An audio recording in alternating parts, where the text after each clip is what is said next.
What up, tribe? I wanted to speak to you all about an article that was written in USA Today called COVID Lab Leak Wasn't Just a Fringe Theory. And in this article, Ms. Ingrid Jacquez talks about how the idea of the lab leak theory, as far as how COVID started, was something that if you stated on social media, if you stated in most social circles, if you said you believe that, then you were labeled a conspiracy theorist, you were labeled an anti-vaxxer, or even worse, you were labeled a right-wing Republican person. Now, that is accepted as true by the Federal Bureau of Investigation. And she's expressing her concern, not only about that, but about a lot of things that people believed in the beginning, the criticisms that people had, the skepticism that people had, and how people were put in boxes and labeled, and their concerns weren't taken seriously. And now, lo and behold, they were right the whole time. And so you've been following this. If you've been following this page, then you know about how this has played out. But I want now to get directly into the article. And she says that until recently, anyone, even scientists and doctors who raised questions about the effectiveness of mask lockdowns or school closures, was labeled a science denier or a kooky right-winger. Those who supported the government mandates and didn't ask questions were considered enlightened. Now, there's evidence that masks don't work, lockdowns were ineffective, and school closures did both academic and emotional damage to children. My goodness, what a situation we have placed ourselves in. This article is incredibly well written because we know that enlightenment, as defined by Western gods of philosophy like Socrates and Aristotle and Plato, they all believe that you ask questions, you question everything. An enlightened society is based upon those that don't take a natural attitude towards anything, right? You want to know why, you want to know how. There's this insatiable desire to know more, not just to accept a truth because someone tells you that it is true. If you don't believe me, you can read The Republic. And they detail this. You can look at the Socratic method of education, where it's not like one person sits down and lectures in front of 200 people, but people sit down in a circle and everyone learns by asking questions, right? And your line of questions determines your truth. And my truth can be different than her truth, which can be different from her truth and his truth as well. And we can all be right. But what has happened in the United States, particularly in the past 3 years, is that those people who were asking the questions, those people who were gadflies, those people who were just curious, were being shunned, were being socially alienated, were losing their jobs.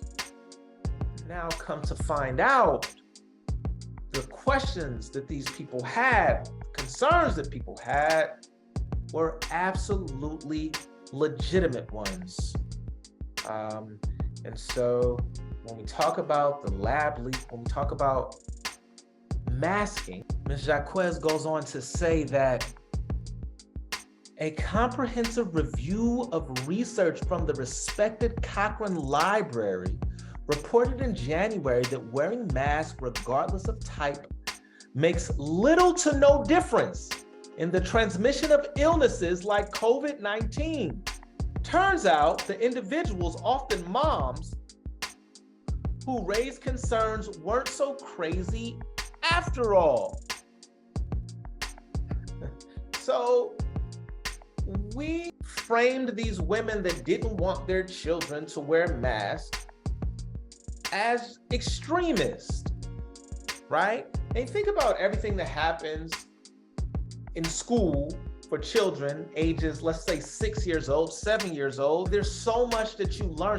There's so much nonverbal communication that you learn just by looking someone in the face. And to put a mask on a child for 6 hours a day can be extremely detrimental. But we weren't allowed to ask those questions. Those concerns weren't taken seriously. And now we see that the justification for even doing that in schools was not based on any concrete data. Now the data has come out and stated that masks are not really effective. My goodness.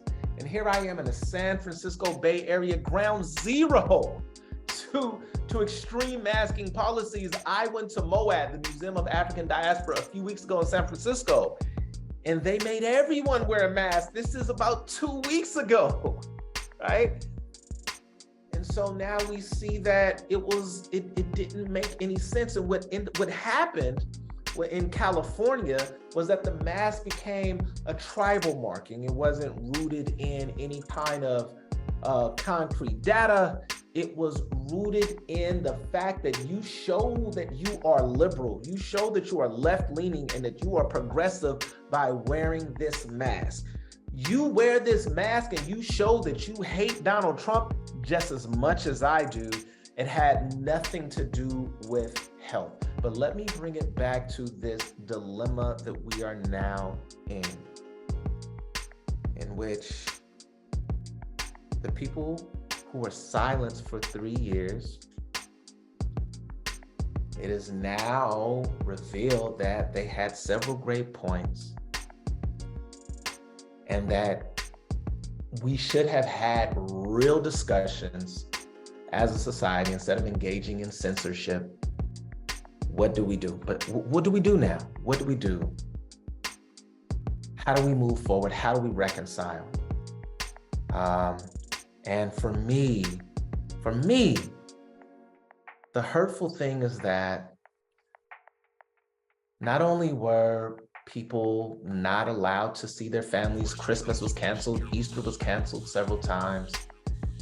Not only were there several lies being told, for example, vitamin D, people were asked to stay inside, and vitamin D, right, that you get from the sun is something that would help you fight off COVID. But, people, we basically lied, made people believe the lie about it was healthy to stay inside of your house in the beginning. And now it is revealed that the vaccine can cause myocarditis, and we're seeing an extreme rise in heart defects amongst 30-plus-year-olds. And we know that the vaccine can impact a woman's menstrual cycle. And we're seeing so many health concerns that we have not seen before. And we know that the vaccine cannot stop you from catching COVID nor spreading COVID. This is not a conspiracy. All of these things are facts, right? You can Google them. Aside from all that, though, aside from all these things which are tragic, and if we would have had discussions, we would have been able to move in a more enlightened fashion if we would have actually sat down and spoken to one another, as opposed to getting in this political squabble, right?